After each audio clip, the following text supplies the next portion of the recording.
And next, Anastasia Crickley, who has worked extensively as a community worker and educator and led on associated initiatives, and which particularly start from a rights-based perspective, seeking equality and justice in Ireland, Europe, and globally. And she was previously head of the Department of Applied Social Studies at Maynooth University, but remains actively involved in a range of community initiatives. So, Anastasia, if you'd like to give your response.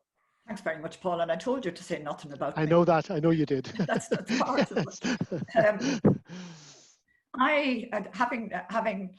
First of all, I just want to congratulate everybody who's been associated with the study, and thank you for producing this. I want to try and talk about 4 things. And in fact, most of the things I wanted to mention have already been covered by Orla and by Lawrence and by Kieran. So I'm going to, in a way, add to what they were saying around 4 different areas. The questions that are raised, questions about language as well, even the language that some of us are using this morning, for example, the question of in whose interests, and then the question of moving towards the future. I think this study is very important for the questions it raises at this point in time. It provides us with an opportunity to think about things and to also consider what I would say at the moment is whether we set the status quo in cement after the last 4 months, or whether we actually take the opportunity to take a hammer to some of the cement of the status quo.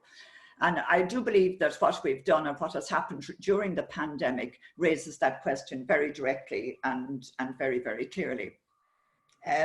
In terms then of thinking about the language, and even the whole process that Mary and Anne and Michelle engaged in, that the whole process, I think, has some very interesting parallels for all of the areas that are involved, for the 4 areas that are involved.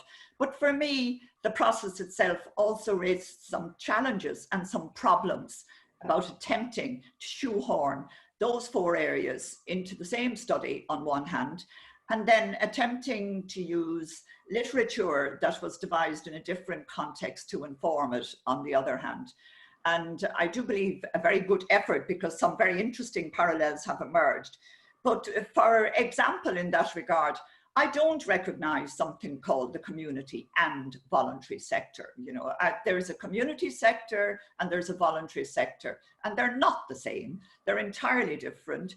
And then there are people who are involved in community work and community development. And I think we need to be careful, because if we use that language sufficiently, you know, we serve to obfuscate those who are directly engaged, I believe, in rights-based work and in work to promote resilient, equal and rights-based community responses to what's happening at the moment.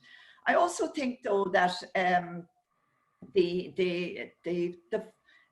has been a slippery slope for a long time from privatization to procurement. And that slippery slope along the way involved the privatization of childcare and the privatization of older care, neither of which have been successful. And the move towards procurement in both of those areas, I think, is sort of an evidence of that. Indeed, the last 3 or 4 months have begun to see a bit of a challenge to that. I'm very disappointed to see that challenge doesn't seem to be raising its head quite so much in the last couple of weeks as people begin to talk about how much money the private childcare providers need in order to be able to continue to provide the services, or how much support the for-profit elder care institutions need in order to be able to get up to the standards they should have all had in the first place. So I believe that there are, you know, there has been a slippery slope there. And I think this study provides us with an opportunity to examine that slippery slope. But I feel in doing that, we also need to be careful of the language that we use. And I have to say that I found the gender neutral language, and also the focus even on positive and negative impacts, which was a useful framing. I'm a bit concerned that within that framing, unless we're very clear about what we want, and Lawrence, I think, raised that, as indeed did Orla, unless we're very clear about what we want into the future and where we see the outcome of this sort of study going, I think what we can do by raising some of these frameworks is actually contribute to their mainstreaming and to their institutionalization. For example, some of the positive things about that are identified fairly early on are very clear about commissioning better systems and more organization and things of that nature. But I would say better systems for who? In whose interests? You know, a neat, well-formed organization, in whose interests, for what purpose, and towards what end? It's easily managed. It's very transparent, and there are clearly good things about it. But I think we also need to ask the underpinning questions. And for example, I think even the terms like emerging market, another very interesting example is the whole example of entrepreneurship. We now have the Social Innovation Fund Ireland, and we have these social entrepreneurial awards, 50% funded by the state, by the arm of the state, the government departments with responsibility for community work and community development. I believe that this sort of language is not just a way of speaking about things. I think it's also a way of reflecting and underpinning not just a few philosophical ideas, but an underpinning direction, an Americanized direction. And I believe that we need to be careful, even in discussing this sort of study, when we need to be careful with our use of that sort of language. So, you know, if we speak to the services that have been provided as part of an emerging market, I think in itself we begin to actually move in a very specific direction along the slippery slope I spoke about earlier, from privatization to procurement. Thirdly, then, I wanted to talk a little bit in our discussions, and I think perhaps something I'm aware of the difficulties in undertaking this sort of research and of the difficulties in capturing the very complex issues that I think Michelle and Mary and Anne have captured, and I think they've done us a great service by laying those out. But there are other things which I feel also need to be focused on. For example, in particular, if we're going to talk about community work and community development, advocacy is a key part of that. It's not something out there on its own. There are different types of advocacy in different situations, obviously. And it's also a key part of what civil society, as Orla was saying, needs to be doing in order to reflect back to government and to those in power what the issues are and what the interests of people on the ground are. If that was happening automatically, it wouldn't be required, but it's not happening automatically.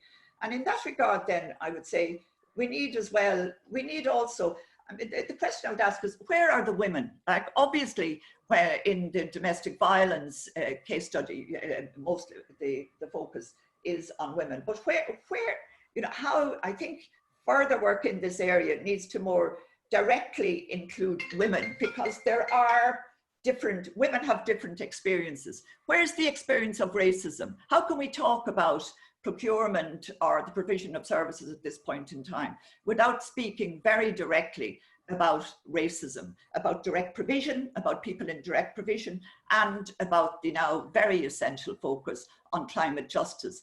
So it seems to me that our focus may be on policy, I mean, Lawrence spoke earlier about public regulation and public provision, and the two needing to be linked together. But I think also the particular ways in which our policy, our social policy, as well as our welfare state, and also our community development work has developed, needs to be more reflected. In fact, I'd suggest that community development, you cannot be considered as a service, because it's not a service. It's a collective process concerned with building sustainable, resilient, and responsive communities that are informing policy. But it's not a service, and I think we need to be careful of shoehorning things into spaces where essentially they don't belong. Lastly, then, I'd suggest to you that there is an opportunity now to move beyond the pandemic polemics to the possibilities, a number of which I think are easy to make visible from this work. I mean, for example, I've already mentioned care arenas. There is an agreement that we might be able to stomach a bigger state.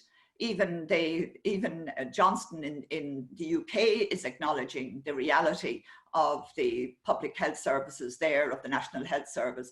There is the reality that the state could do things and could do them half decently was obvious during the bad days of the pandemic. But I think instead of just putting that back into a drawer now and hoping we don't have to consider it again, that we have an opportunity to build those sustainable, inclusive and empowered communities, which are the title of the strategy that department are now responsible for implementing. And to make these diverse, resilient, collective spaces have the capacity for accountability, which they have already, and to give them a role, a rights-based role in shaping policies into the future. For me, those are the questions that are raised by this study. And I think they are ones which require not just further research, but that require immediate action, in particular if the opportunity, which I believe is with us now, to make some fundamental changes isn't lost yet again.